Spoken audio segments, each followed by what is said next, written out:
If you've made a mistake with your pet portrait in pastel pencils, what can you do about it? You can see there's a very shiny section on this piece just down here. What's happened is because there's too many layers of pencil on the paper now, and at stage you can't add any more on top because it's so shiny and smooth. It's not actually going to stick anymore. So what can you do about it?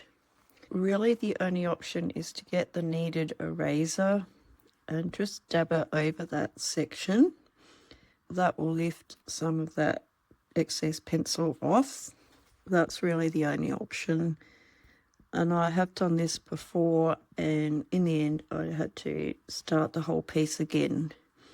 So it's pretty much essential with this paper to be very careful in how much pencil you add and to make sure you just build it up super slowly so you don't get to this point, because trying to lift it off only will work to a certain point and you still won't be able to add much more on top. So hopefully this is going to be okay just to finish it off, because I really do not want to start this whole piece again because it's actually close to being finished. So there is a important tip with pastel pencils. This is pastel matte, by the way, but applies to all pastel papers, and that is, do not build up too many layers because there is a limit.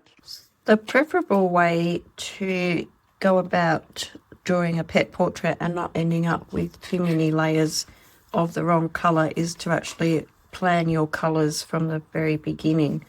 So I tend to use the iPad with Procreate on it, which is this app here, this one here. It's specifically for the iPad, but you can also just get colour picker apps on a phone as well. So I have in the gallery is the pictures I'm working on. So if I open this one up, you can see up the top here there's a colour picker tool. So how that works and how I would use it to select the colours before I start is, so I'm going to use the ear. So if I just hold my finger on there, you can see the little circle with the colour in it there. And up the top it's selected the dark brown colour, which is what I want. So I can then just draw a little patch over here, so it's a little colour swatch. And I'm going to do the same with this lighter colour here. So I'm going for that colour on the top, and I can just draw that next to it. And what I do then is to get my pencils and then just try and match that pencil to the swatch. So I'm thinking for this top darker one, I will probably start with a 280 Pit Pastel pencil.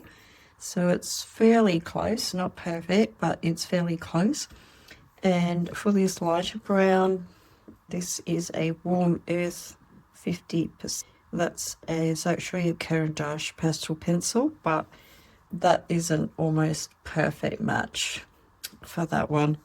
So you can go around and just select a few different colour swatches, and that will help like get your early layers in. So that's a very light brown there. So that will inform your colour choices, so you don't just start layering a bunch of stuff down, to realise it's the wrong colour or tone somewhat, and then have built up too many layers. So that would be the better way to go about not ending up with too many layers on your pastel paper and creating a far better portrait. So that's my recommendation. I hope that's helped, and we'll see you in the next video.